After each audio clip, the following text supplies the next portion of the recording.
Welcome back to Scourge of Flesh, a Dungeons & Dragons 5th edition campaign hosted by the Oswego Comic Shop and crafted by your Dungeon Master, Paul Reese. That's me. I am joined by my ferocious players, Bakar, the Tiefling Paladin of Torm, Camellia, the College of Satire Bard Fawn, Guido, our Turtle Chronergus Wizard, Meow Meow, the Wild Magic Sorcerer Tabaxi, and last but oddly enough not least, Chicken Tendy, our Dwarven Drunken Monk. Where our ex-prisoners last left off, they fought off several baby pale worms and the terror they induced upstairs, all to retrieve some pearls of greater power to our friendly Arcanoloth Zekevius. Absorbing the pearls of power, he let out a blinding flash and turned completely white. His arcane powers have returned for the time being. It's silent now. Our players have taken the quiet moment to rest until the light of dawn started to show over the hillside. The grassy dunes of Blade Garden lay silent now. And all of you now wake up, and from the position of the sun outside, it seems to be about 11 a.m. So what do we do? The night was uneventful. You lasted through the night and then got about 6 to 7 hours of sleep right at the end of it. It's now daybreak. I come out of my slumber in my simultaneous robe, also blanket. See who else is stirring around. I don't want to wake up. Nor do I. It has been a long night. I'm like in a curled up ball. You do notice that they have actually moved. You don't see out of your immediate visions your friends. Tilly, the dragonborn girl, Rockmane, the Earth Ganassi soldier, or Zakivius, the fiendish Arcanoloth.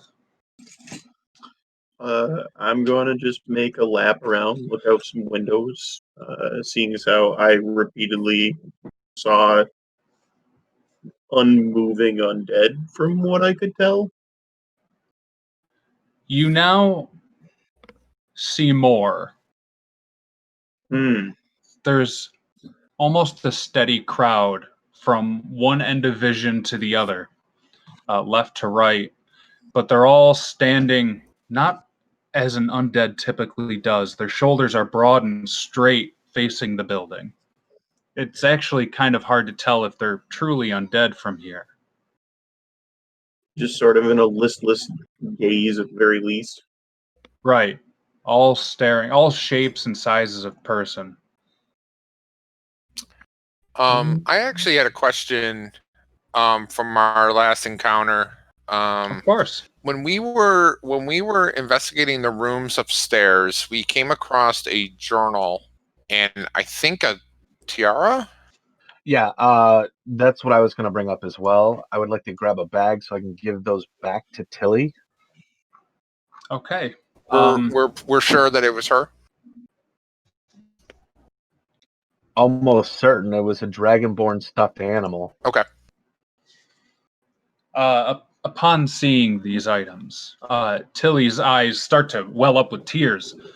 I never thought I would see these again. I thought they were lost with Mom and Dad. Did you find them too?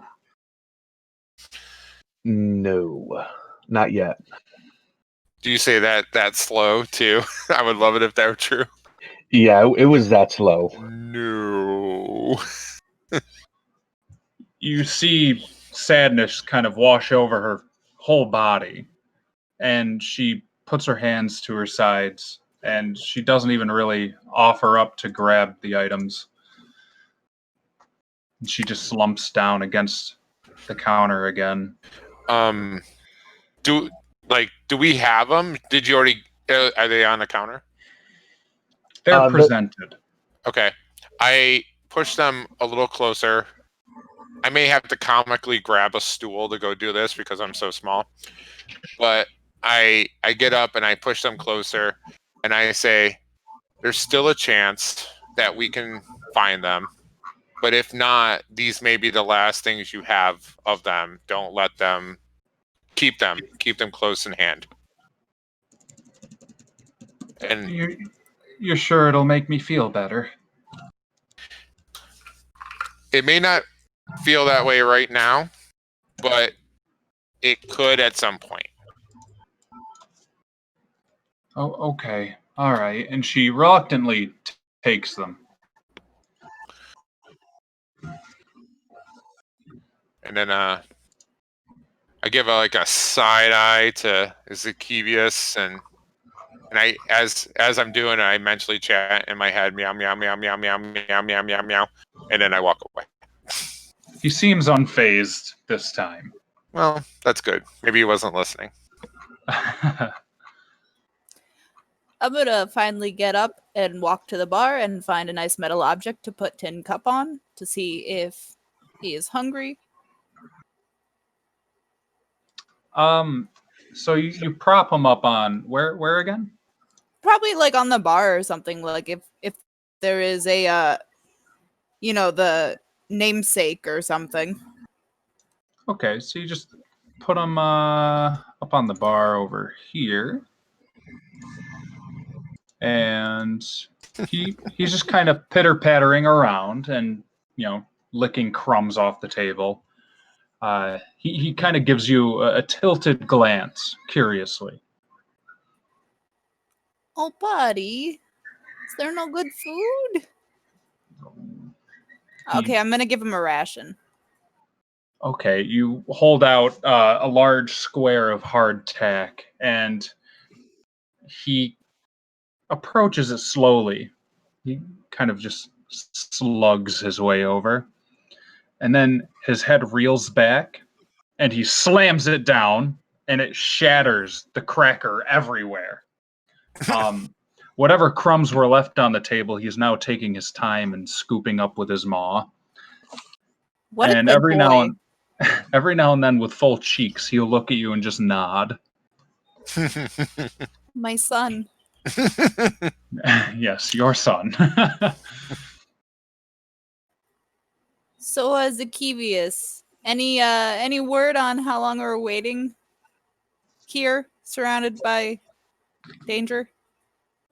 Well, while you were all sleeping, I had my contacts with the Cerberus Assembly, and the mage they decided to send had no immediate access to the area. They apparently sent an envoy to the teleportation circle here in Blade Garden. They didn't receive anyone back. It's usually bad news. So they kind of had to make the longer haul. From what I know, it shouldn't be more than 24 hours. Well, that's not that bad. I believe our contact will be Lady Vesterogna. For those of you who may not know much about the Cerberus Assembly, she's the historian of the group. She's called the Archmage of Antiquity. She's an old half-elf woman. If you happen to see her out there, hopefully she's not just standing there like the others. I feel like they're trying to trap us in. I don't know what to do. If they get this shard, I think we're done for. What if you just eat it? Zacchaeus Funny. eat it, or No, I'm being serious. What if you eat it? If I eat the shard, well, Torg, he is like a gaping maw. I feel like he would just eat me to get it back. If it were that easy, I would have done it by now. It's hard to learn things from new places and new people if there's no new places or new people to learn them from. You understand, don't you, Turtle? Of course. That's kind of why I'm in this mess. I can't continue to be a good arcanologue if there's nothing to catalog.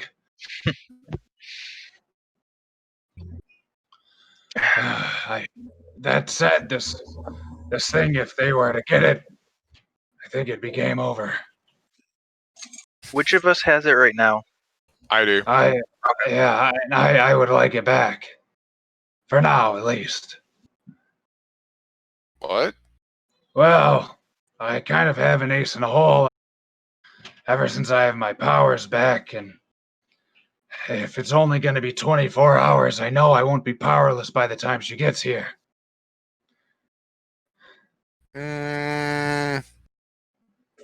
Not sure about that. I don't understand why you're all so stingy with such dangerous things. Well, if it's so dangerous, we might not want you to have it. After all, I've given you. I figured I would have earned some trust. Usually, if you have trust, you don't have to keep asking for it.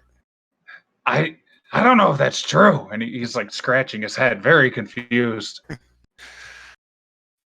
DM, I got a question. Is it fairly common knowledge that lead-lined boxes shield locations of items? It would be common knowledge to those that practice magic in intelligent ways like Guido, not necessarily with charismatic ways like Meow Meow, where it's more of just a natural thing. Those who study magic, like even Zacchaeus, he would know. But Okay, I was just checking. Yeah. That's a good question, though. I'm glad you brought it up. Anyway, back to what I was saying. Torrig, if he gets this, we're all in shackles, guys. So, I don't know. I guess keep it if you want, but I'm trusting you with it, if that's the case. I'm here for the long haul. I feel better with it in our hands. Whatever provides your services to me any longer. I don't know if I would have gotten this far without you. Those doors seemed to barely last through last night. No less the undead that were within the building and we didn't know. Yeah, I'm listening to the doors that we didn't actually go in to see if I can hear anything stirring around. It's been eerily quiet, inside and out. You do, however, notice that you've heard the chirping of morning birds, the cawing of that early dawn crow. I'm gonna work on moving the barricaded stuff out in front of the doors here and here, then, just so that we know for sure that we're not alone, but not under threat from inside the building. Sure, yeah. You can go ahead and just spend your morning working on this. Just it seems as of right now, you guys have some downtime. Everything is on low alert. There's that ever-present wall of flesh outside, but it doesn't seem to be advancing.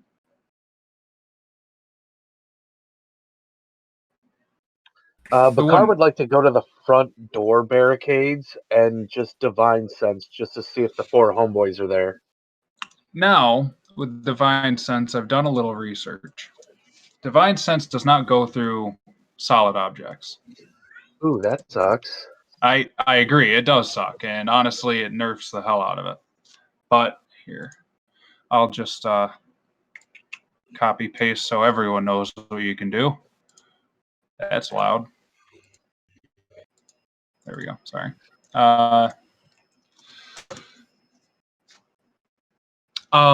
So you're able to sense that Zacchaeus is very much so a fiend, but other than that, you don't have any alternative senses. I would say that it would still work based upon sight, though. So it would like work through a window if you can see what you're trying to sense. Okay. But so the beings outside, they're not within 60 feet. As a rough judgment, they seem to be about 250 to 500 feet away in some spots. It's not a perfect circle, but it's well within view.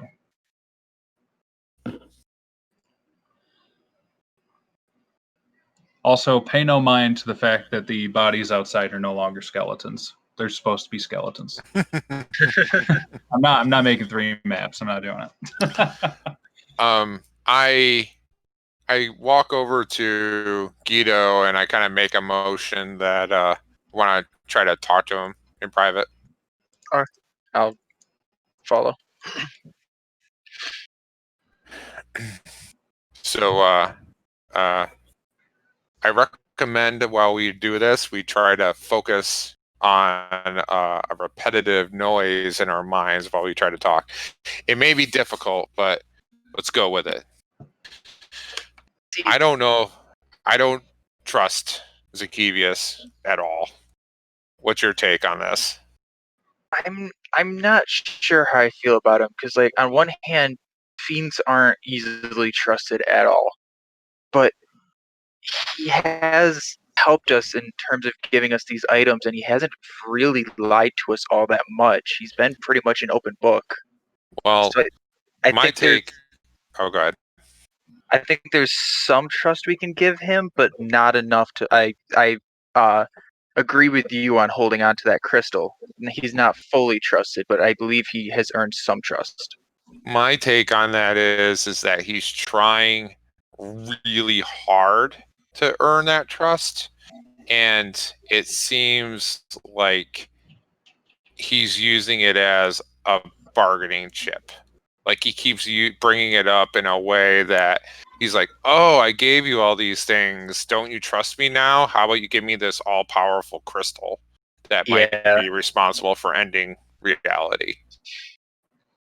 So I- that's why I'm not super keen. And then I stop for a second and I go, and I say in my head, meow, meow, meow, meow, meow, meow, meow, meow, meow.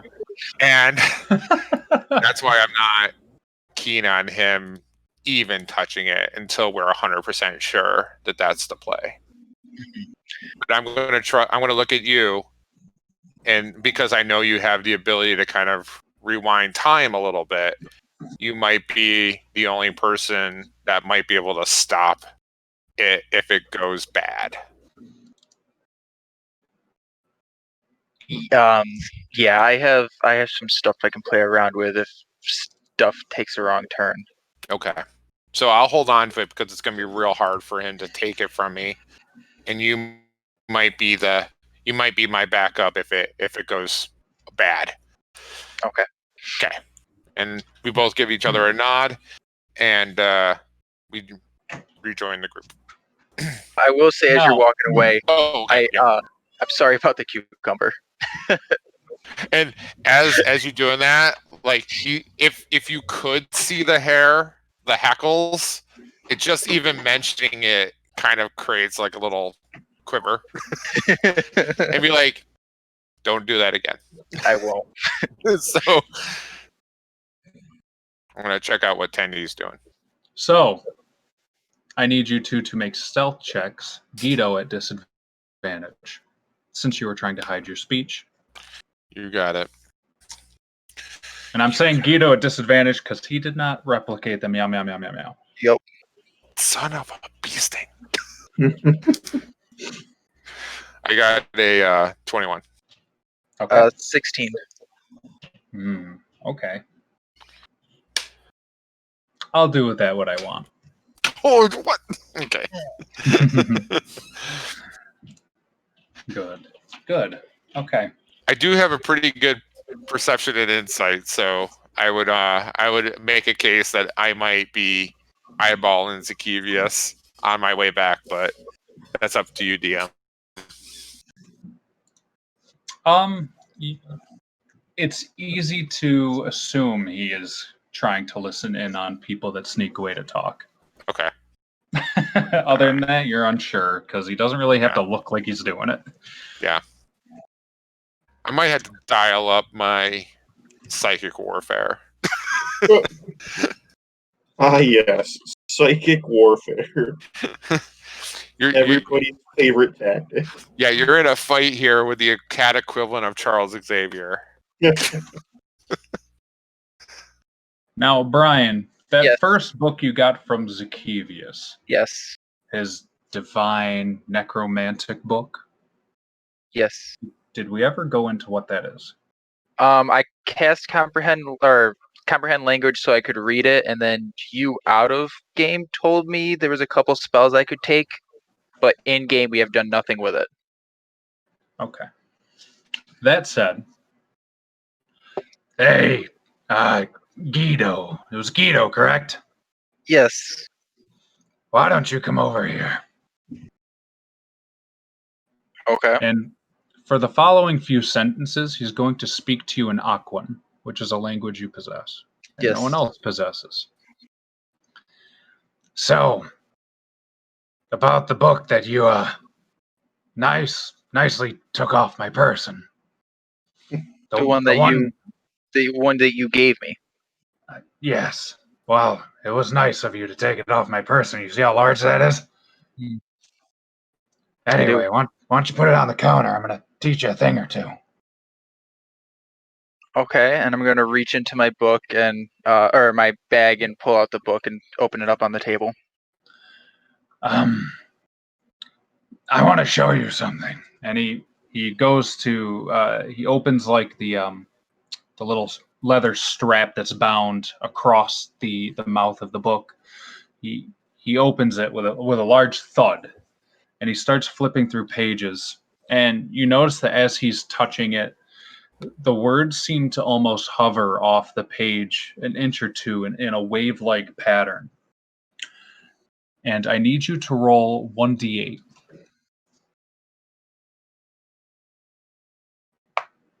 Just 1d8. Yep. 8. Wow. Okay.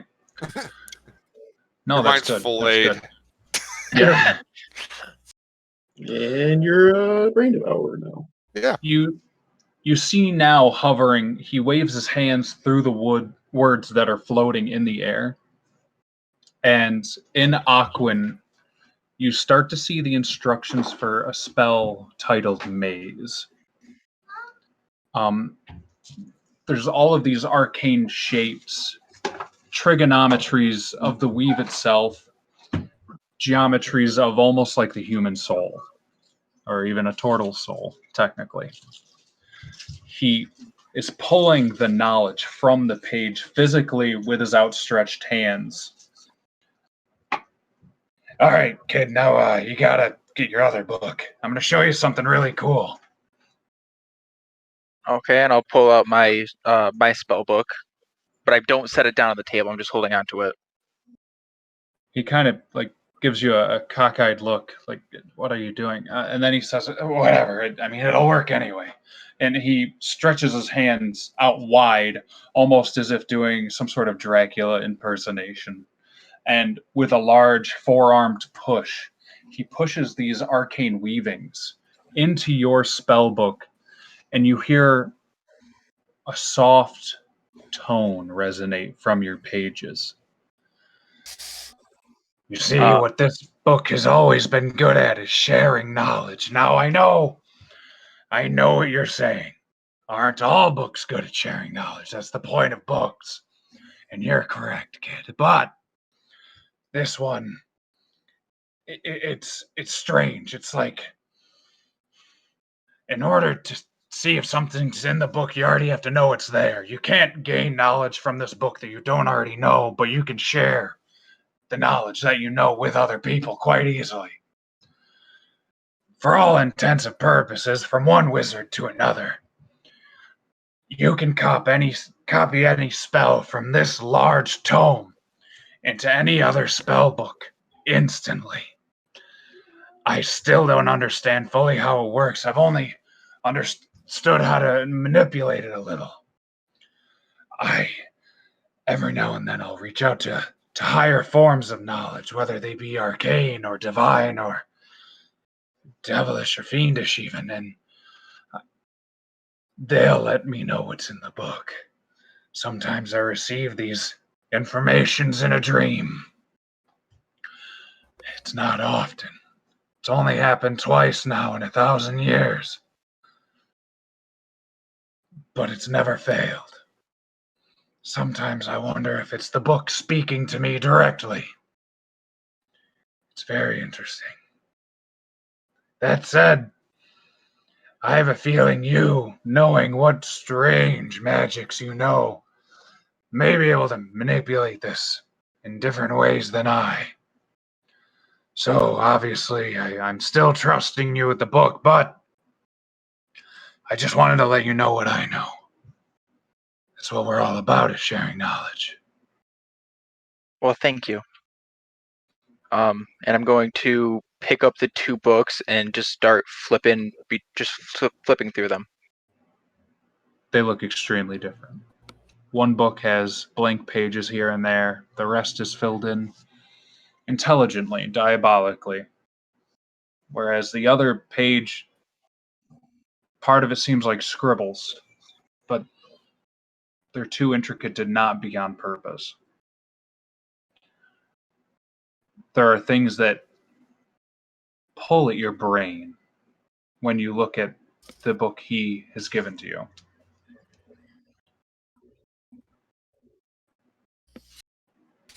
Okay. Can I ritual cast comprehend languages to see if anything changes? If anything Yeah. becomes clearer? Yes. And while you're doing your 10-minute cast, I will go to the other party members. What is Bakar doing right now? I'm gonna pull out that little scrap of paper that was wrapped around the immovable rod, and I'd like to read it. It says, if you press the button on this shaft, this stick doesn't move, just in case you forget. Does it say it in Zacchaeus' voice? It is Zacchaeus's, so I figured I'd read it in the appropriate voice. That's awesome. This isn't your rod of command or anything. This is the immovable rod. Don't forget. I know you have a lot of stuff in your bag, but keep this one straight. Don't press the button on accident, and you're gonna get stuck. I look over at Bakar and I go, ooh, the immovable rod. It's no generic here. Or if it's true. It's true. It's not generic. Yeah, there's no generic rod here. That'd be a fun gimmick. Generic magic items. Yeah, I could play with that. Thanks for the idea. No problem. Anyway, Copyright, Rennie. yeah. Okay. Is there anything else you'd like to do? No, I just wanted, the only other thing I wanted to do is on Blaze Fury, just to play around with the flames a little bit, just to make sure that they really are just an illusionary type thing. Oh yeah, it doesn't even produce heat. It's just light. It would make a fancy parlor trick. You could, make some cool barroom bets, seeing who could hold their hand there the longest. But Can he it turn would really it be a on and test of off? patience. Can No, he turn it is. Okay. He cannot turn it on and off. But I can cover it with something else to douse the light, right? That is the only way you could get the light to not show, is by completely covering it. Okay. So with little outside the game talk. So he would have in dark environments, he would have disadvantage on stealth. Yeah. I already would have assume so. disadvantage on stealth. Well, quadruple. If only, right? Okay. It's like the unfortunate nature of most magic items is honestly when you if we're in this mode, most of them shed light. Right. Okay. Camellia, we'll go back to you for a moment before we go to Meow Meow. I probably took notice of the Dragonborn girl. I'd imagine she's still kind of sad. And I'll Yes. take out my new kalimba Mm-hmm.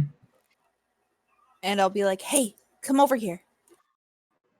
And she takes her egg plush and she kind of just waddles her little toddler feet over. Yeah. So I'm going to have my kalimba in my hand, and with my other hand, I'm going to pull out the sitar, and I'm going to reach it across the bar to her. What's this? I don't play guitar. It's not a guitar, and it's not that hard. It looks hard. Just take it.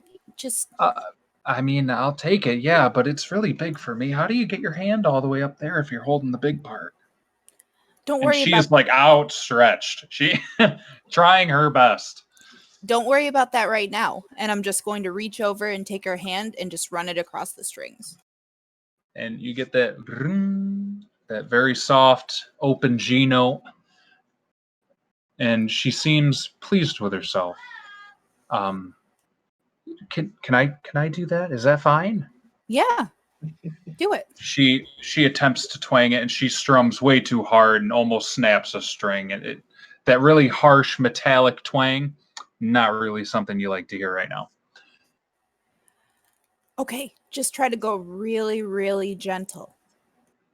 And she starts plucking one at a time, going from top to bottom, then bottom to top, kind of just playing with it, almost as if it were a piano. Just Okay. one note at a time. I'm going to watch what she does and try to follow the notes that she does on the kalimba. It comes to you naturally being a musician, and soon after you're playing these notes and describing to her what they are, how to play a scale in succession, she begins to pick it up slowly, barely almost. You get the feeling that she maybe learned how to count sometime last year. So though she is cautious and kind of bad at it, she is picking it up. Okay, so I'm going to tell you a secret. All right? You Yeah, can't tell yeah. anybody. Why are we speaking out loud then? Okay, I'm going to tell you a secret. Yeah, okay, go ahead. Whenever you feel sad and whenever you feel lonely, just play music, okay? I feel like that'll make me more lonely. I don't think It I'm good doesn't at have this. to. Just think of a Okay. happy song. I really like the Victory March song that my mom used to hum when the soldiers would go through town. Okay. I don't know how to play that though. Well, why don't you hum it for me and I'll play it? She starts to hum a lot of major scale progressions. It's kind of choppy. She's a child, but you get what they were going for, and at times you almost recognize it, and you're able to replicate it on your kalimba almost perfectly. And she's like enamored. She is completely enthralled by you. Can you show me how to do that on this? I'm not very good. My hands aren't big enough. Okay. And I'm going to reach into my pouch and actually I have a couple different instruments. I also have a pan flute. I don't think I could do that too well. I have too many scales on my mouth. Okay, we'll stick with this. And I'm going to try to teach Yeah. her how to play it. Okay. And she doesn't pick it up very well. This is definitely beyond beginner, but she is happy to try and learn. And you see her mood improve significantly. Okay, good. Mission accomplished then. Who's that? And she points to Tin Cup. Oh, that's my baby, Tin Cup. He looks nothing like you. You're lying. No, that's my baby. She's puzzled. He doesn't have to Okay. look anything like me. I think you're right if he's your baby. Okay, does he like stuffed animals? And she puts the No, dragon's no, no, no, egg no, no, no, toy, no, no, no, no, no, no, no, no, don't do that. and she reels back just as Tin Cup was about to slam his face on it. Oh, Why don't you just keep that? he's rough, isn't he? He plays a little rough. Oh, well that's nice sometimes. Well, if maybe he and I can play catch or something sometime, maybe when this is all over. When is this going to be all over? Really, really soon, I promise. I hope you're right. I really miss apple pie. I don't think we have any here. Well, why don't we go see what there is here and we'll see what we can figure out, okay? Okay. And you two walk off to examine the kitchen and all the storage shelves within. And we'll now go to Meow Meow. Yes. Meow Meow stands in the corner of the room and just says yes to herself. So, I go over to Tendy and I say, "What's your take on all this? Do you hear any other dwarves chanting?" Not since last night, and when I woke up before everybody else, didn't seem like anything has really changed outside. They're still sort of unmoving, and if anything, I can just see more of them. And then I look at the fact that he's wearing a tiger rug, and I just don't know what to quite rationalize about that. But then I still keep talking. That so are we? You think we're going to have to wait here for this wizard to show up? I I don't see a good way out. We're woefully outnumbered. And I I just kind of sigh because I feel like we just traded one prison for another. I give you a pat on the head and I go, "It's okay, buddy. No, I'm with you now." You're like, I'm not a boy, and I kind of smack the hand a little bit away. Good morning, everybody. General Rockmane walks out in his freshly donned armor. It still seems a little ill-fitted for now, but it's working. What's everybody up to? Well, it sounds like we're up a creek here, Commander. What's his rank? I forgot. I am General of the Garrison. General, because we're needing to wait here until Lady Vestro shows up. Vestro? I don't know if I said it right. It's Vesterogna. Sure. Vesterogna. Sure. You're so ignorant sometimes. I look at him and I just don't care. Anyway, ignore the fiend. So I'm doing my best. How long did we find out we'd have to wait? It looks like most of the day until they arrive. So we can get rid of that crystal. Have they stayed still all morning? And he points out the window towards the wall of bodies. From what we've seen, yes. I don't know why I feel like that's worse than last night. I think we're in for it. We should start to make fortifications. We're going to start making apple pie. He glances over to you and Tilly and, of course, Tin Cup. And he gives you like a gallant nod, almost as if that is what you were supposed to do, and he is proud.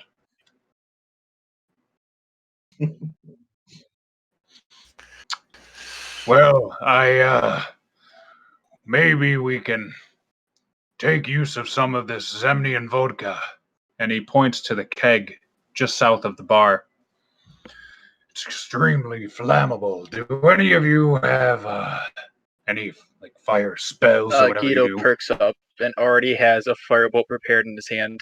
Not in here, please. We were lucky enough to evade fire last night. I have access to fire, but I'm not going to do it right now. Anyway, perhaps we could strategically place that somewhere to be an explosive of some sort. You never know. Do we have an exit strategy? Is there any way we can kind of survey the outside perimeter of the... We have access to the upstairs, which had windows, and we have access to the downstairs. And I've been actively trying to open up these side rooms so that we can kind of have full view of what's going on. Because we may need a way to... It may not be completely clear, but we may need an exit strategy. What are you suggesting? Well, if we can find an area around, like, if we can look around the perimeter of the inn and we can find an area that has a less density of... And I'm kind of like going through this whole plan of like intensely strategic of like, well, if we can find a place of lower concentration of undead, we might be able to use that by applying pressure to that area as our part of our escape.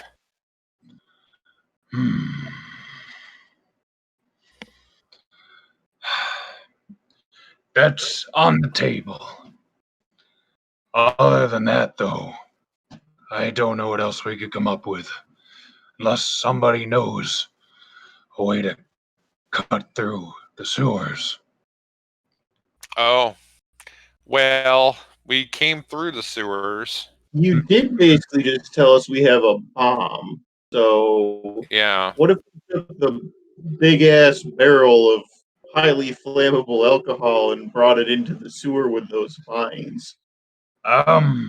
That's not a bad idea, but the barrel's too large for the grates in the bathroom. What if we use the bomb to seal off the entrance to the sewers after we get down in there? Have you seen the entrance since last night? No? Have you? Yes, you're going to want to come with me. Okay. And he approaches the restroom, and, well, I guess it's more of a bathroom. Pretty much the whole east side of the room is covered in pale white vines. Every now and then, you'll be able to make out like the shape of a hand that twitches and then rests again. And they seem to be pouring out of the entrance to the sewers. So the Seems like we've created a different scenario where a timer is started. So the sewer is not the entrance that we were promised, or the exit we were promised. I'm afraid not. I look to Guido and Meow Meow and just shrug and say, I don't know. What do you guys know about living vines? What do I know about living vines? Yeah, but I would be able to connect it to the crawling king, right? Because the arms and stuff you said. Yeah, you wouldn't even need a religion check. You actually notice that the hands that have been pointed out to you upon examination, every now and then they'll twitch and they'll look exactly like the hands that came out of the parchment that tried to devour you. Old times, right, Guido? Oh yeah, and the fire has not left my hands yet. I'm just prepared. A little bit of paper PTSD. So, armed with that knowledge, can we assemble some sort of Molotov cocktail and maybe try and burn back some of the vines just to see what happens? I mean, it's worth a shot. Just be careful. Don't light the bathroom on fire. Can I stand with a ray of frost at the ready? Sure. Sure. Sorry. In voice mode still. Enable voice mode. Right. Because I'm a drunk, but also have some sort of skills with alchemy, I assemble a Molotov cocktail. Being you, I would imagine it's not your first time, so you're able to craft one in a few minutes using our spare rag from the kitchen and an empty booze bottle from under the shelves. You tap the large keg and get some of that Zemnian vodka right at the ready, and you're waiting for it to be lit. You hear an echo of caution from General Rockmane. We don't have another bathroom. I can't stress that enough. There's other rooms we could use as a bathroom, though. There's always the outside. You first, big man. And he looks down at you. There's buckets and windows, you know. What's our water supply look like? I think I have a water barrels of water. Other than your personal supplies of water, you haven't seen anyone drink anything. So we're definitely getting low then. We only had that one bucket. Yeah. There's nothing in like the storeroom. We didn't come across anything. Just the bucket. Okay. Yeah, this sounds like a great plan. What could possibly go wrong? Well, it's there's not like a functional sink in here. It's just there's toilets. Oh, it's old timey times. I actually say that out loud. Time traveler, meow meow. Yes, like the days of yesterday. It's like the days of future past. So I guess we're gonna find something to touch this off and see what happens. I can light off the I do have a cocktail. tinder box. I have a tinder box, so I can actually light it myself. I would say wait for Rockman to get out of the bathroom.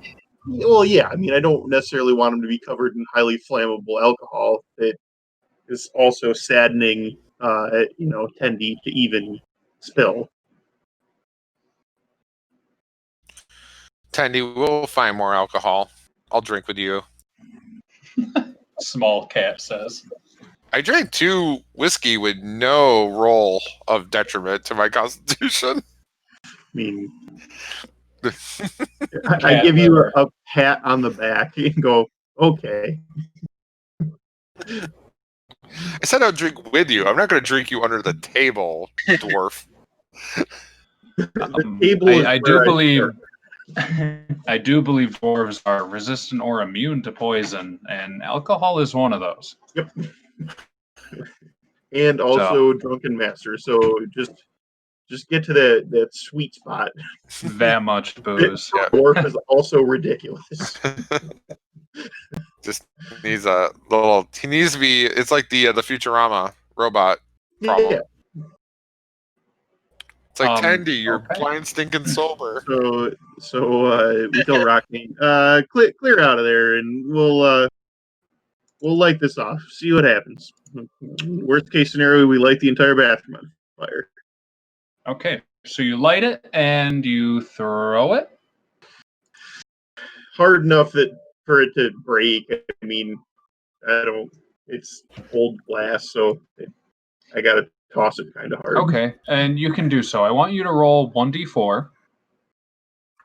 Let's see. 1d4. 3. Okay, now roll that many d10s. That many d10s. Jeez. Oh, not bad at all. That 10 made up for the 1. Yep. Okay. With that, you've completely engulfed the east side of the room in flame. Oh no. You do see those hands reaching from the depths, writhing, grasping, and at times it pats itself almost as if it's trying to extinguish its own flame.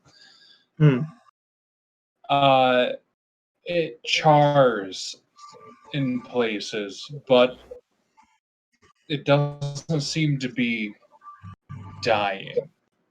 Okay. All right. I'm gonna fire. Seeing how it didn't really work, do we want to wait another moment, or do we not fill this entire inn with smoke? I would like to just use my ray of frost on the wood so the wood doesn't catch. I'm just using your guys' best judgment. I made the fire. I don't know how to put it out other than with my body and or a shovel. I can use probably chromatic orb set to cold. DM, would you allow me to use mending to help keep the wood intact? Or no, because it's fire? I would say no for reasons other than that. Mending does a 1 foot tear in something more or less. Yeah, something like that. Yeah. Yeah, it's not applicable. Okay. But Bakar, I want you to roll me a charisma check, adding your proficiency. More or less a spell attack roll. 26. Wow. Okay. You're able 19 to plus completely. 7. Yeah, not bad. You completely snuff out the fire. That was a really good roll. You're turning into a human fire extinguisher. I don't know if you noticed this, but It's great. I love it.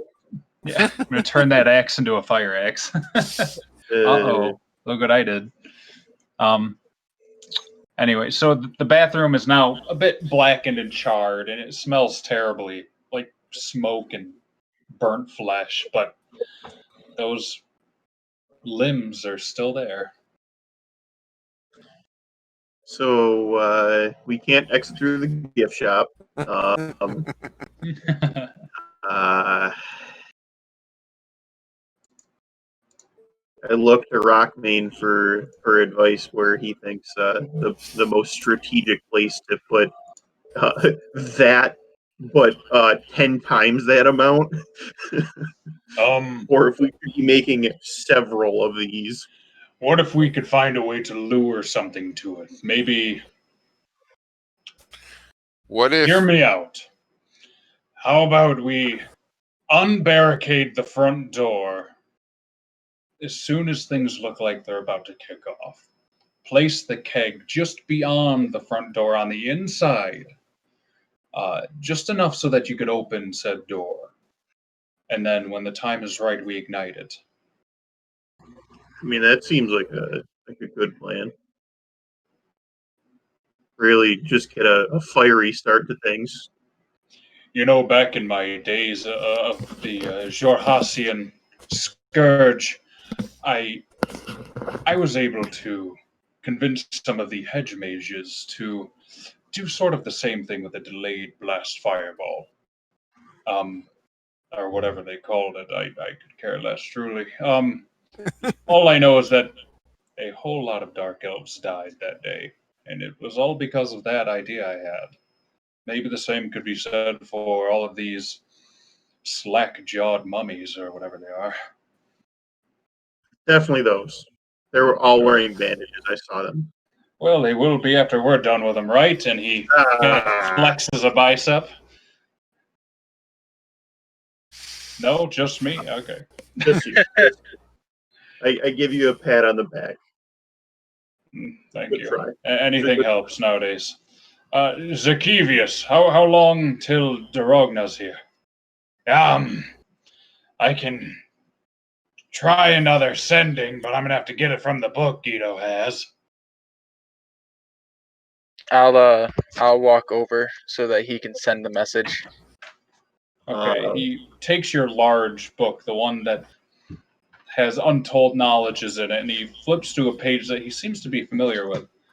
And he is performing a ritual for sending, or at least casting the spell in some manner. He focuses on the pages, and his eyes roll to the back of his head, and you see his mouth moving, but he isn't making any noise. And then I'd like after to a few make moments, note of what page that is. okay, there is no page numbers, so we'll get to that when we can. He seems to be finishing up the conversation. I have good news, everybody. It seems she's just east of Hupperduke. She says they've had issues of undead the whole way, and that she's already lost some soldiers. She fears that she might not be coming with backup, but she can get us out at the very least.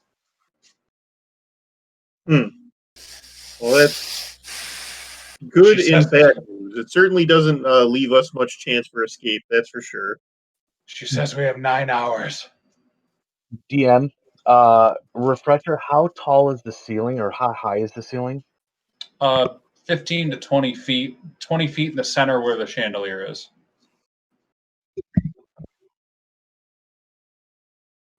It's big. It's a big room. It's a tale as old as time. Bakar would like to take 10 minutes to pray to Torm and inadvertently cast Find Steed. Find steed. Okay. Yeah, you prepare your prayer and conduct it disdainfully. I'm praying to Torm to help him like send us some like food and water and help us like get out of this situation. And what ends up happening is Find Steed is what is cast instead. Okay, so you're making your pleas, and then everyone in the building starts to hear the galloping of cloven hooves. and it's getting closer and closer. And then all of a sudden, a shimmering golden gate opens up in the ceiling right near the chandelier Mm. and comes trotting through this odd pony shape of a being. It circles around the chandelier, causing it to spin, and it brays and knocks its head into Bakar's chest a little. A large silver horn protruding from the top of its head. At first glance, you think it's a unicorn, but no. From the ethereal beard of this creature, it's much different. It's golden. It's got a silver underbelly to it, almost like a drake or a dragon. It's scaled. It's not furry, other than the beard itself. It's got pointy ears that go at an angle off the side of its head, but they sort of droop at the ends. Whatever this is, it's juvenile and it's clumsy and playful. And it seems to know Bakar. Well, I will tentatively pat its neck and mane. It lets out a whispery snort. And I will ask it how it will help us. And I'm assuming it would use its daily to provide us with food and drink. It speaks into your head. What can I get you, Bakar? We need nourishment and water. I can do such things. Come over to the table. And it leads itself over to the bar. And here's what it looks like for everyone at home. Where is it? Come on.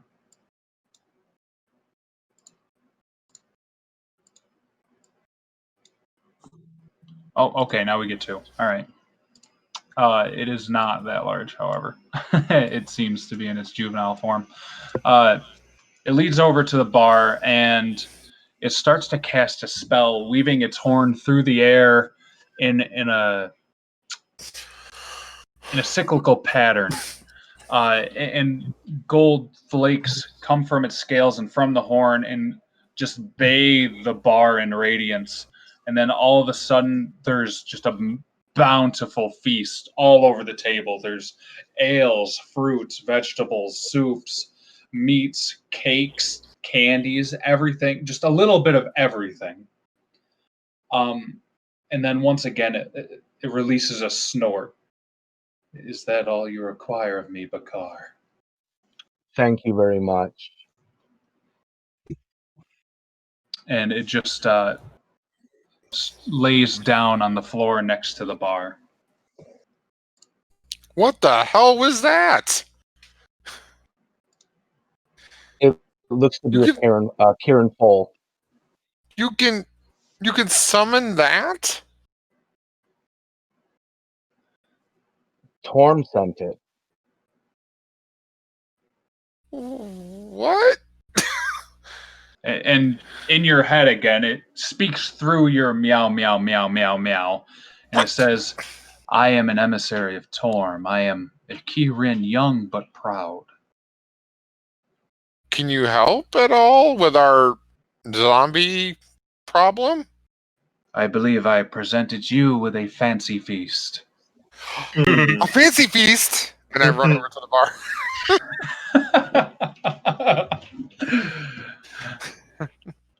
I had to. I'm sorry. No. I'm in it. I'm into it. I'm into it now. It lay on the ground peaceful and majestic.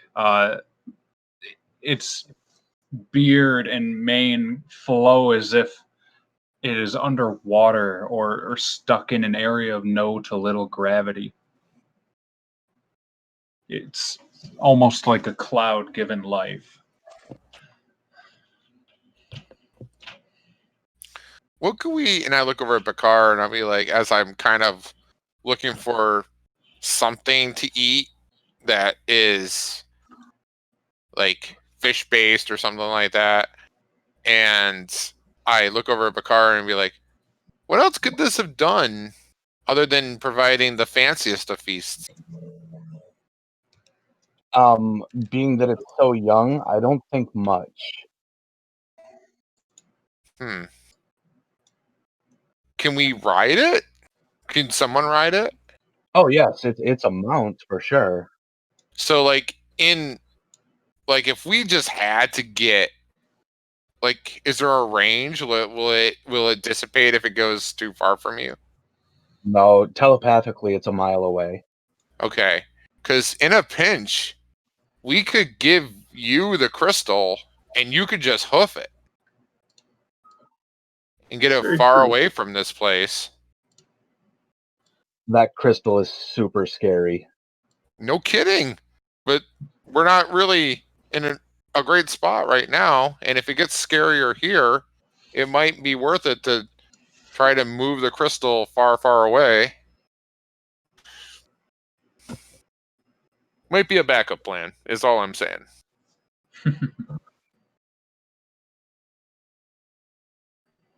I'm gonna pop my head out of the kitchen and be like, "Oh, great! We don't have to make a pie out of cucumbers anymore." Ooh. You do notice there is an apple pie on the table. Nice. I'm gonna pull Tilly up. She gets up to the table and she notices the apple pie and she gazes at Tin Cup and she just kind of like giggles and nods and then she slams her whole head into the pie and starts chewing. Oh God. Atta girl. I'm just like Tin Cup. I'm just like Tin Cup. You sure are. Always be branding. As this is happening, I use a little bit of my sleight of hand and I push a knife onto the floor off of the bar. I'm sorry, a what? A knife? Yeah, a knife or a spoon. Oh, okay. Just push something off. I'm using my sleight of hand to do it. You're just slightly batting it off. Yeah. No. Yeah. Okay. Everyone is too distracted to notice. Can I roll to see if I notice? Sure. Yeah. Would it be contested? It would be sleight of hand versus perception. I got a 19. Wow, 19. I got 12, so no, I don't Okay, notice. yeah. You lost that one. I just look up at Bakar, like, what's going on? Dropping knives? Bakara is flummoxed. I don't know what's going on. Oh, just like your art. Perfect. Tendy decided to sample some of this grain alcohol. Oh, jeez. Make a Constitution saving throw with advantage because you're a dwarf. An Oh 8. no. An 18. You immediately start to feel your lips. What? Whoa. That's what it is. Just roll with it. Just roll with it. Keep Okay, it your nips start to go numb. And it's not very comfortable. It's sort of like drinking gasoline.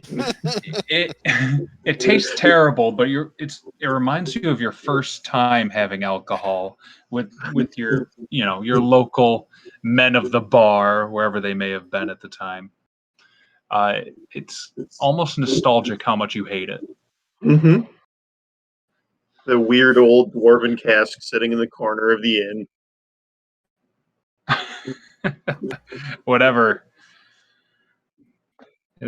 is in dwarven ale.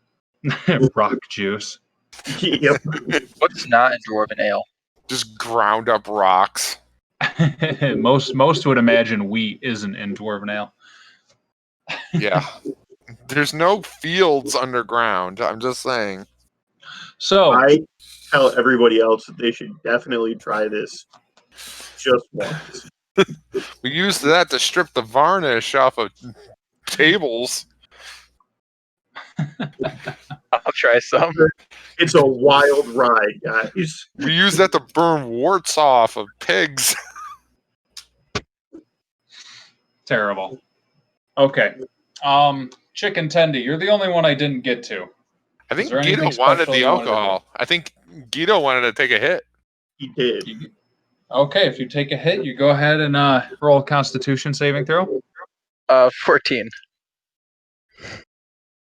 You fail. You are drunk and have disadvantage on any dexterity check or saving throw for the next 4 or 5 hours. Just a nip will do. Yeah. You don't have nips, so you're at disadvantage. I watched No. I watched Keto take a little bit too big of a sip, and it was like, "Ooh, buddy." Just trying to stumble back to my chair now. I'm just going everywhere. You feel very confident though. Oh yeah. Yes, you are very confident now. So I expect you to role play a drunken turtle as best you can.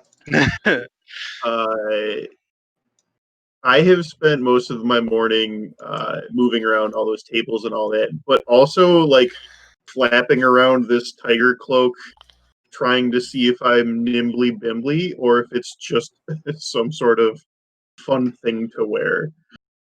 Yes. Perfect. You don't know, and you don't really care. Okay. Yeah, I Just give me sidle up to Meow Meow and go, I'm like you now. I'm like, if I could, I don't know how the tabaxi physiology, but I do try to do a thumbs up, and I'm like, you surely are, buddy. Oh, you got cat thumbs. You're good. Yeah. Okay. Give me a quick synopsis of what you guys plan to do in the approaching hours. It's about 3 o'clock now. You have 6 or so hours to go. I want to take Rockmane and whoever else upstairs to kind of survey what we have going on all sides. That we have windows available upstairs to see Okay. what we got Yep. going on. So you take him up, and you are able to find a few windows on each side of the building. And it seems like there's not a lot of undead. They're just spaced in a perfect line around where you are, forming a wall. Yep. But it's not like masses of them. It's just almost a single, sometimes double file line. Yep. It's intimidating, but it could be worse. It could definitely be worse. Rockmane will suggest to you, we should really start boarding windows.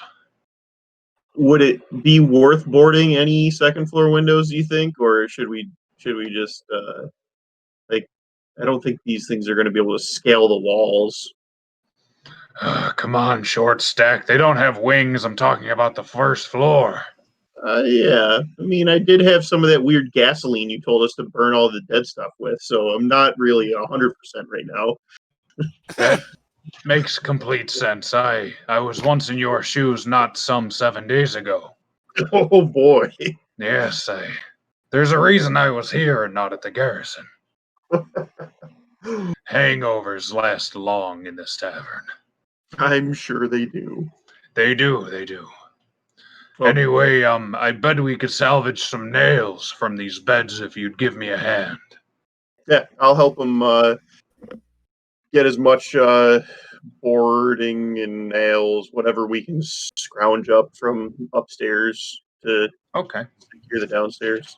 Over the next hour or so, you're able to dismantle enough things to create boarding equipment, I'll call it. And while you're doing that, what are Camellia and Guido doing? I'll do it in pairs. Guido's attempting to read, but then stops and just pulls out one of his pearls and is just kind of rolling it back and forth on the table, just entertaining himself. Have you cast Identify on the pearls? These are just my basic pearl components, so no. Oh, okay. Right. Zakivius has the greater pearls, correct? Correct. Okay. These are my gift of alacrity or fortune favor pearls. Gotcha. Okay. Okay, so you're just kind of dawdling. Camellia, what are you doing? I'm probably going to go around to what's already barricaded downstairs, and anytime I find something that looks a little broken, I'm going to cast Mending on it. Okay, you put together like a large amount of furniture with the time you're given. Most of the chairs have been, I guess I would call them refurbished. You're unsure if they're more or less effective as barricades now, but they are nicer to sit in. As for any of the tables, there's too many wood splinters for you to bother wasting your time.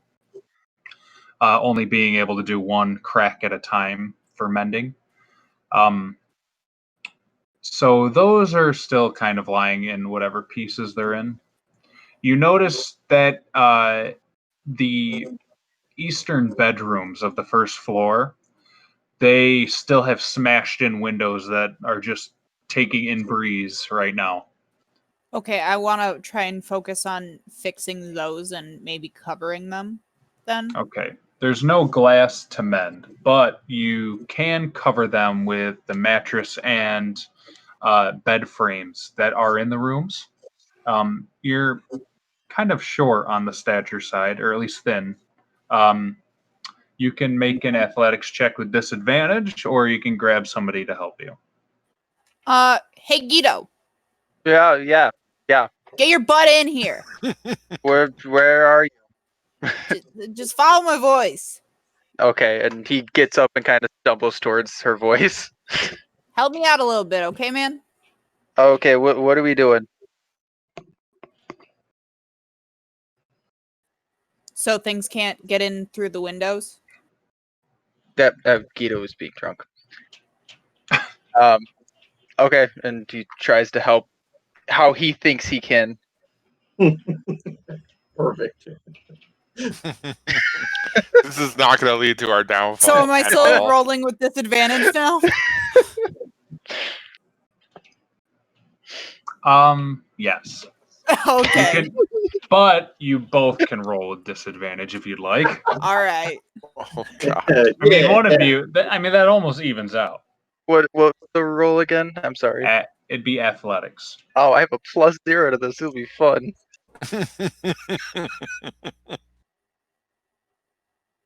Oh lord. That is a 7.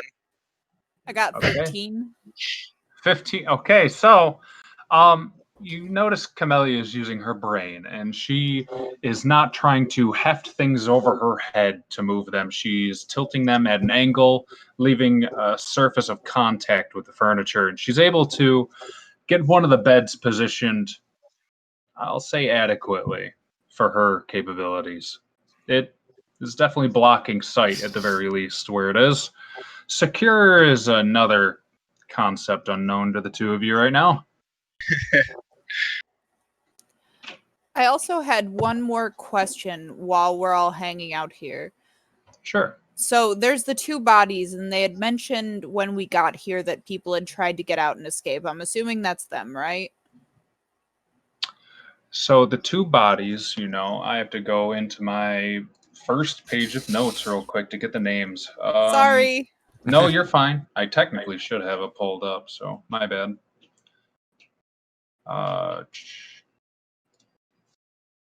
You know that it's the two owners of the inn. Their names are Tom and Marilyn Bastwell. From their skeletal remains, you're able to tell that they died hand in hand outside due to whatever grievous wounds they held. Okay, can I see them from anywhere inside? Is there a window where I can make visual contact?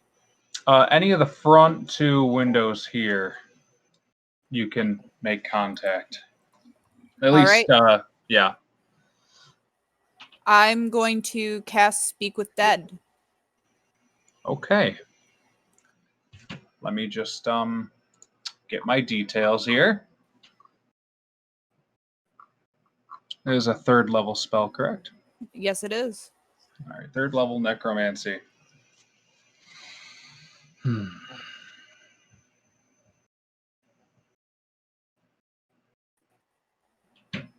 You can ask up to 5 questions. Okay. The answers are usually brief, cryptic, or repetitive. And for whatever reason this would be applicable, it doesn't have to tell the truth. Okay. So no matter how drunk, I'm going to drag Guido over with me. He just follows, no issue. Okay, awesome. Okay, which one are you trying to contact, the female or the male corpse? The male is closer, so it's probably more within range. Okay. That would be Tom, which you would know the name if you'd like to address him. Okay. Hey, Tom, time to get up. You lazy bones. And you hear a sharp inhale, which is oddly uncharacteristic for someone whose ribs you can see right through. And the spine arches a small bit, and then an exhale. It seems to be able to answer questions. All right, buddy. I know you're probably not enjoying being back all too much, so I'm going to make this real quick for you. I got a couple of questions. First off, how long ago did these things start coming? It's been It's 3 days. Okay. Can they see you?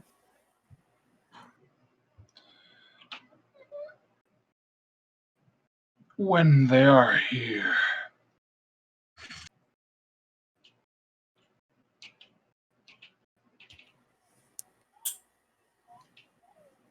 Do you know if they respond to noises? They heard us as they hear you.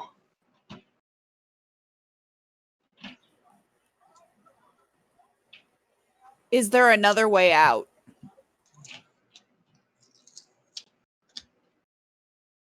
The sewers were our backup plan. Okay, last question. Do you have anything secret hidden here?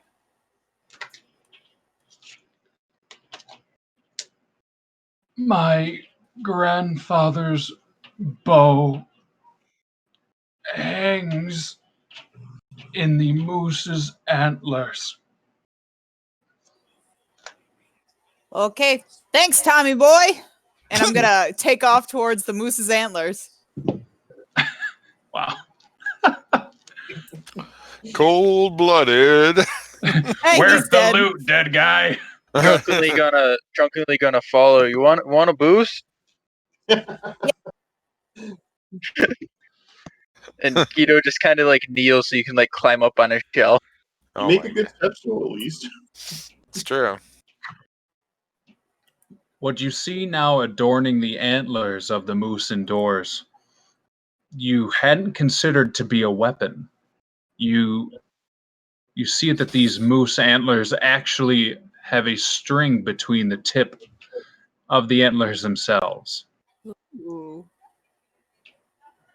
Upon closer inspection, you notice these antlers are removable.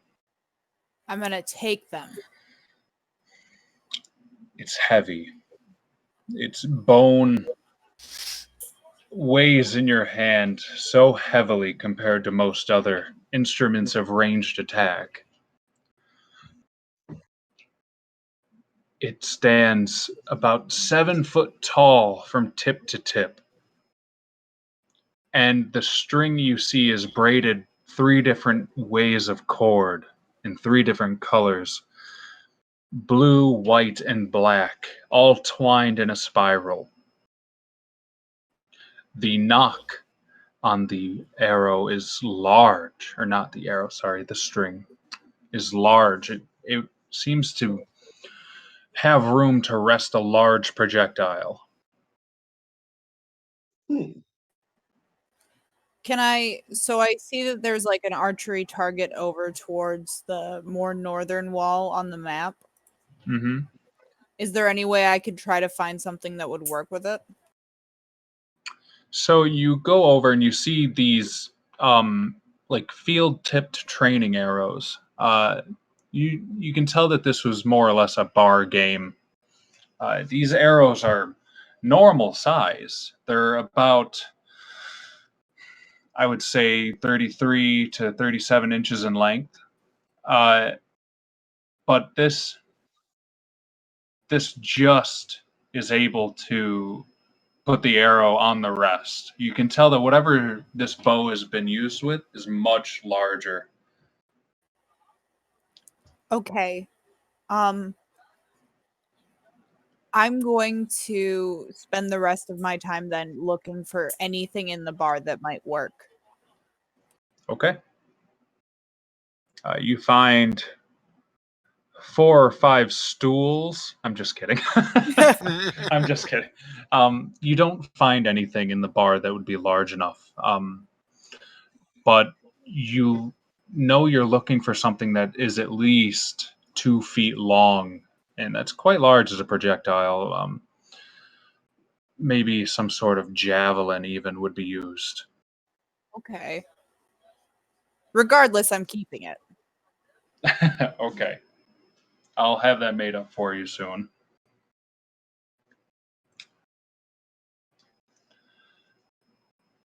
Okay. That said, what is a car doing? How long does your steed last? Until it dies or I dismiss it. That's useful. Okay. So it'll stay there gently at your feet until you command it to do anything else. Its telepathy works both ways. And telepathically, I would like to let him know that what I want him to do, if fighting comes to pass, that he needs to go protect the child.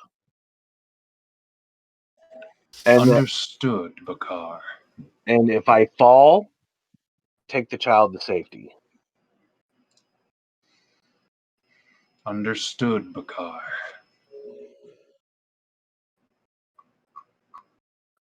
And I'll pet the mane. It seems unresponsive to forms of affection.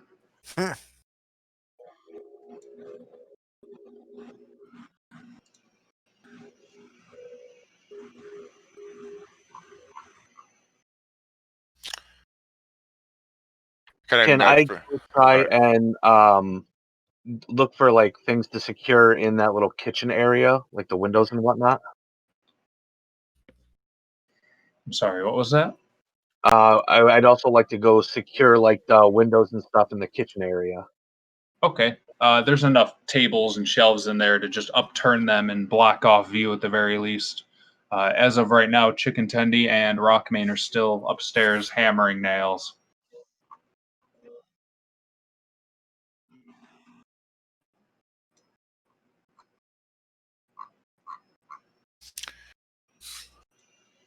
I want to look around for anything that I can potentially reinforce when mending.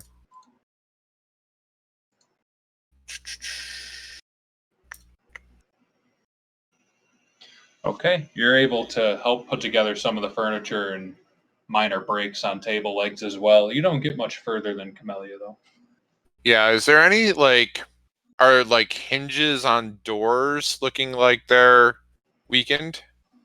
Roll an investigation check. Okay.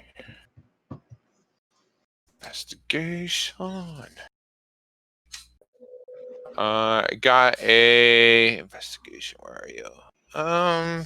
Nothing too great. 12. A 12? Yes, you are immediately drawn to the attention of the front doors. The iron hinges on each large door, they're bent around the bolt. They're almost done in. All right. if I can, I'll try to use mending to repair those. Okay. It takes you about 20 minutes to do 2 different mendings, but Sure. you're able to get it all set. Okay. Is it just I'm casting it multiple times? Right. It takes about, I think, 10 minutes to do one. Casting time is 1 minute. Okay, so it takes you 2 minutes. Thank Okay. you.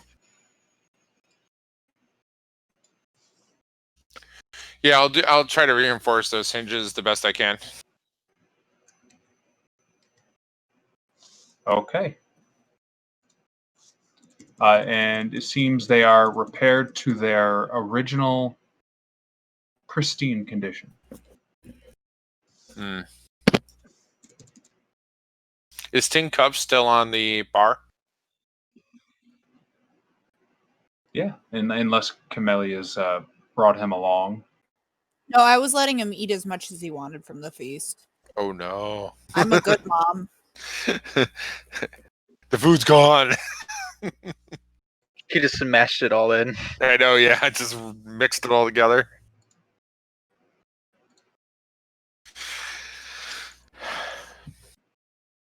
All right.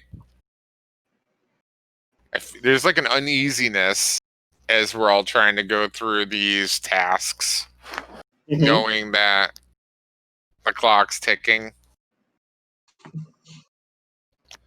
Chicken Tenny and Rockmane tumble down the stairs. I say tumble, but you're fine.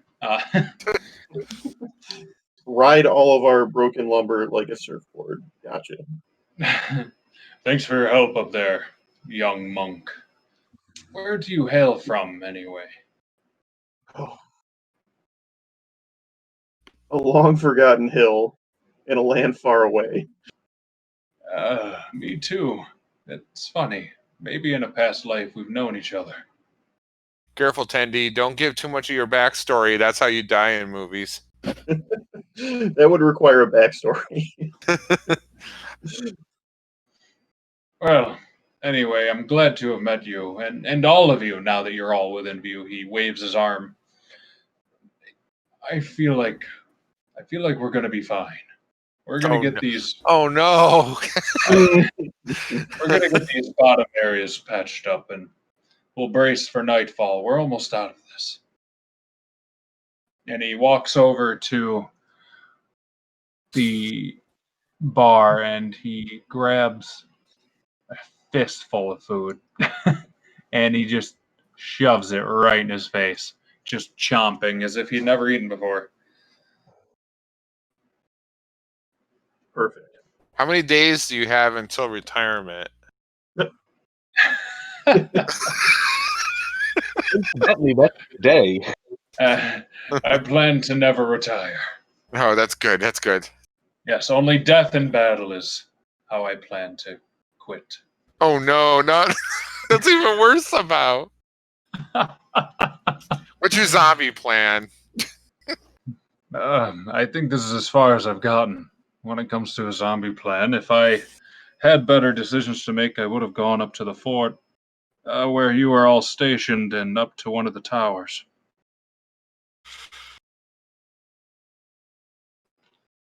I don't think Um, we weren't like he was stationed or we were stationed because we weren't stationed. Oh, No. that's right. You were prisoners, correct? Yeah, we Yeah. were stationed in cells.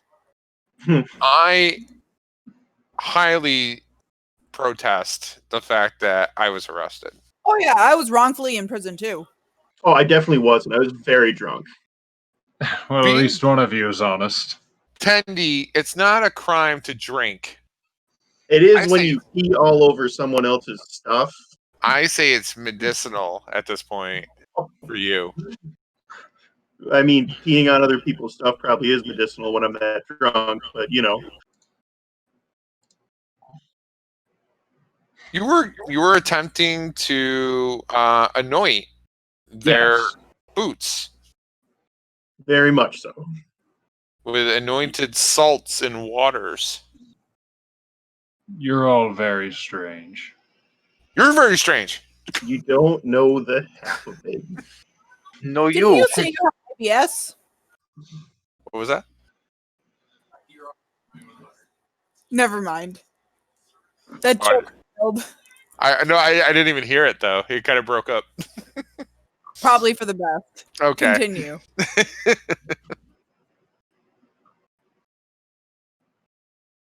I'm gonna scoop up Tin Cup and put him on my shoulder. The Kirin on the floor stands on its legs, and it starts to flick its tail and motion with its ears, Uh-oh. folding them back and forward. It seems uneasy, as if something is wrong.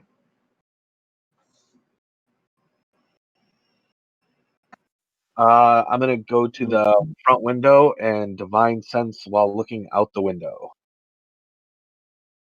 You notice that the circle is starting to close in. It seems that with the position of the sun, they are moving closer and closer.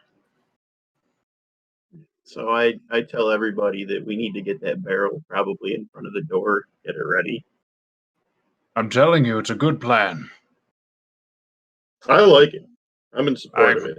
I like Other it than too. the fact that it's a wonderful alcohol that seems like it's going to waste, but sometimes you Look. gotta waste. Look at me right in my eyes. There's a reason it's still full. I'm You see sure what with I'm enough saying? aid, we could all drink it. Sure. You with the axe. Why don't you take out the leg supports on that barrel? We'll just roll it over. Okay. Why are you so awkward? Just go and do the thing.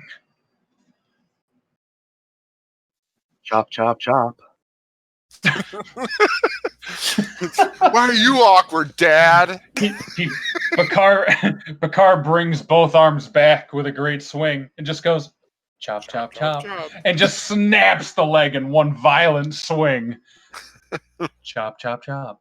And takes out the other leg, and the barrel tips over and starts to teeter on one side. Technically, it's one giant side because it's a cylinder, but semantics. Get you every time. Rockmane beckons the help of not only Bakar again, but also Chicken Tendy. I don't know how I almost forgot his name. And then he pipes up, can your horse or whatever help push this? It's easier to move, but it's still kind of hefty. There's a lot of particle on the ground. Yeah, I don't see why not. I would ask if the Kirin could help shove this over. Anything for you, follower of Torm. And the Kirin just comes over and just single-handedly pushes it in front of the door. Oh, jeez. Is there anything you beckon of me?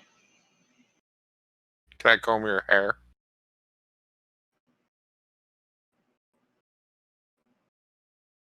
I guess The not. car. Not for right now.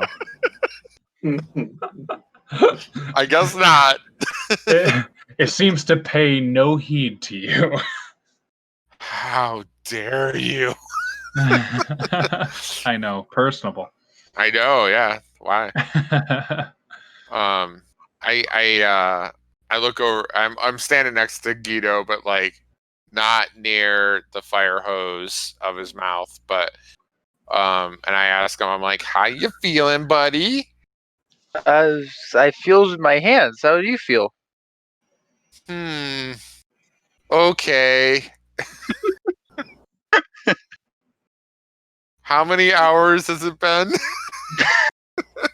A few. You riding it out, you know. I'm a little worried that a time turtle might be like not fully in control of his magics right now. So like Guido normally controls the arcane and he can like see the numbers and all that when he's casting his spells, but right now he sees that just sitting there doing nothing. It's like it's completely motionless. There's no time passing for you. No, like time's passing, but as normal. But like the symbols he sees when he's making his spells, the arcane symbols that fly around, he just sees flying around normally now. It's like you're. It's I like helped you're. him unlock the Matrix. It's like you doubled time. Yeah, to him, he's like, what? There's 2 timelines, guys. I can see 2 timelines. Drunk time turtle. Has once again ascended his TLC throne, What's that? preparing to elbow drop the first thing that comes through the door. Oh, I see. I'm going to actually get just a little bit further back than we have the door barricaded and ready in action. Where's Picard at? Down next to the keg. Okay, and you got where did you push? Where did you have the keg pushed? Was it over here? Right here. I believe it's right in front of the doors. Okay. I leave that sloppy mess and I go over to talk to Picard and I say, we're not sure how Guido's going to do during this, but if you stay close to me, I can cast a spell called Haste upon you, which will give you a significant boost. Nice. That's So- a good spell. You Who hear is from that? across the bar. It's me. Shut It's up. just you always forget my name. It's Zacchaeus. I didn't forget. I just don't like saying it. I completely understand. Mortal tongue is very sensitive. It's not that. You know, back home we are kind of lost. Don't even use our mouths to speak. It's why my voice is so tired. We're not there though. I look over to Zacchaeus and I take out the iron flask and start shaking it and say, "What's in this thing?" Oh no! I'm not really sure. Please don't. Look, maybe we can do that in a controlled environment. Didn't I Maybe. identify that last game? Yes, you did. Oh yeah. I don't know who is in that, other than what you've told me. But that's still quite a large variable. Yeah, and I don't think you're in the right state of mind to convey that information right now, Guido. Oh, Guido, by the way. I'll sneak you some more juice if you tell me what's in it. He's just playing with his pearls again. Oh Just distracted.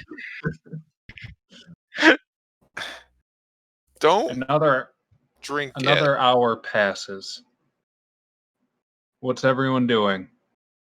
We'll keep it brief until things start to pick up.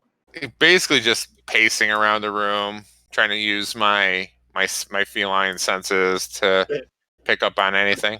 Awful nervous anticipation where you know something bad's gonna happen. You're Yeah. just waiting to find out what. Yep. Just Can kind I of. get a group perception check? No. Does I mean, being all right, drunk yeah. affect He this? only has He only has power if we let him. So a 2 20, sees not everything, right? I'm sorry, what? A 2 sees everything, right? Yes. Everything within your own eyeball, yes. I got a 13. 20 not Okay. natural. Okay, dirty 20. Okay. Natural 20. Natural 20. Okay. Total of 21. Anyone who got an 18 or above, which Perfect. seems to be like a few of you at least, you start to feel the earth tremble ever so slightly, almost as if there'd be people dancing in a floor below you, but you know that there isn't one. Uh-oh.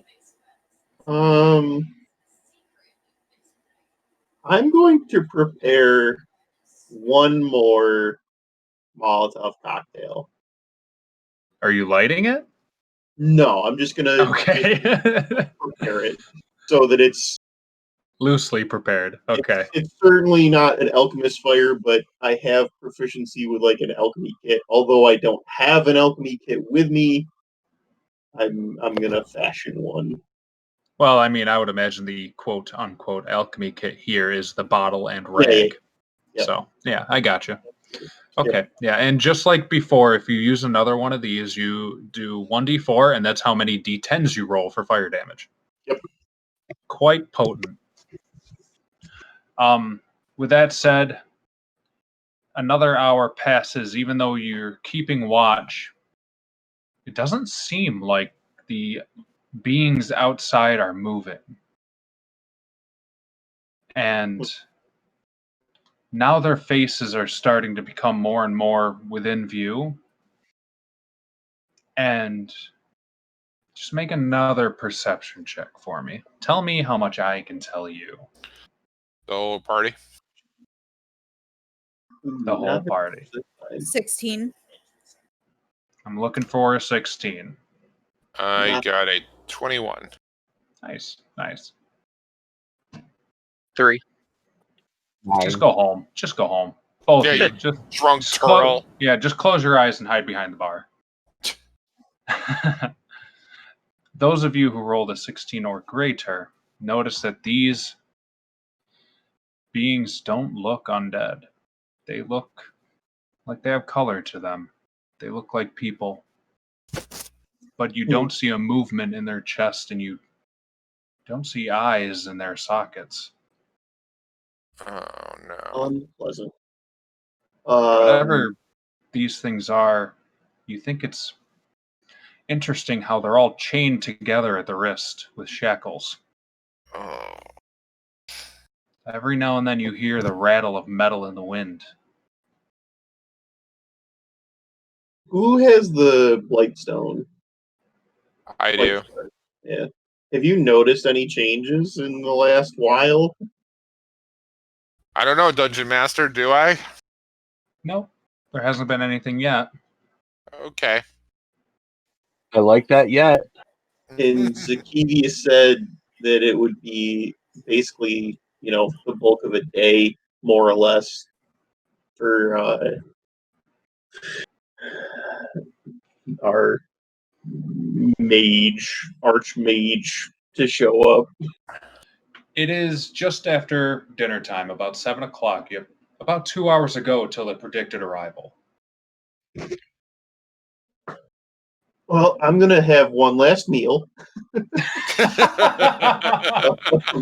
going to find what is the closest thing to my favorite food that the lovely scale horse brought us.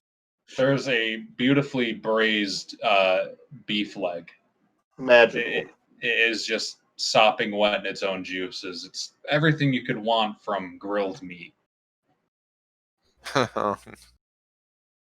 It really fuels the tiger that you're wearing. Yes. Tiger fuel. There's an ad read. Tiger fuel. DM. Yes. Time check is a little after 9. I'm almost ready to take our break. Okay.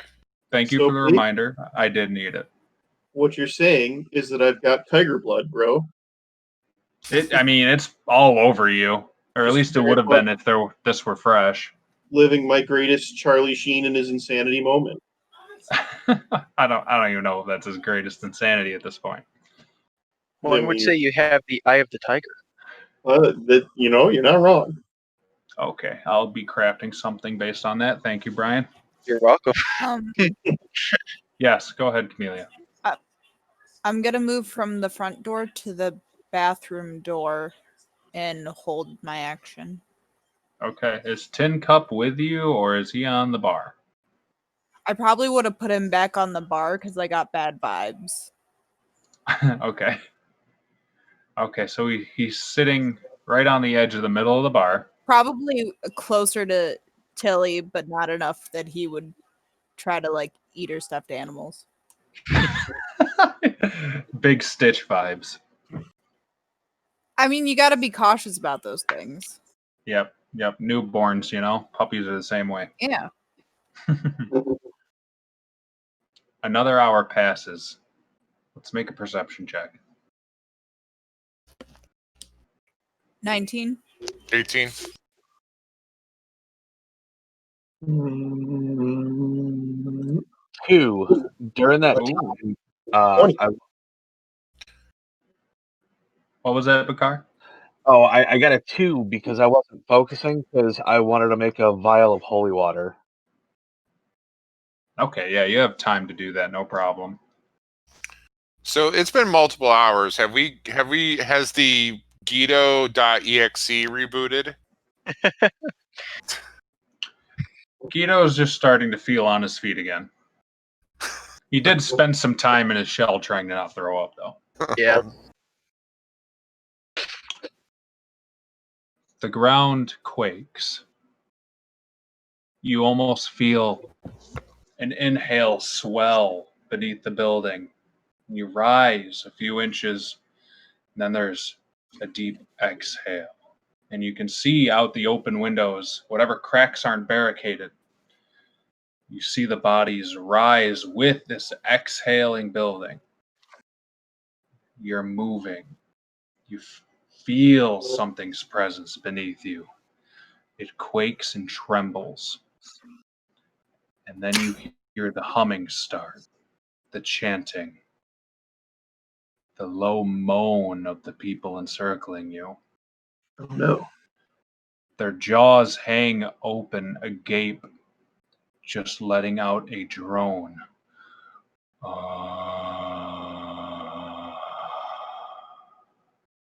It's lost on the wind. And then all of a sudden, blackness covers the windows. And we'll take our break here. Yay! Yeah, you're Drama. dead. TPK. TPK. Yeah. Okay, give us like 15 minutes and we'll be back. How's that sound, guys? Sounds good. All All right, right. 9:20 it is. Mark it on the calendar.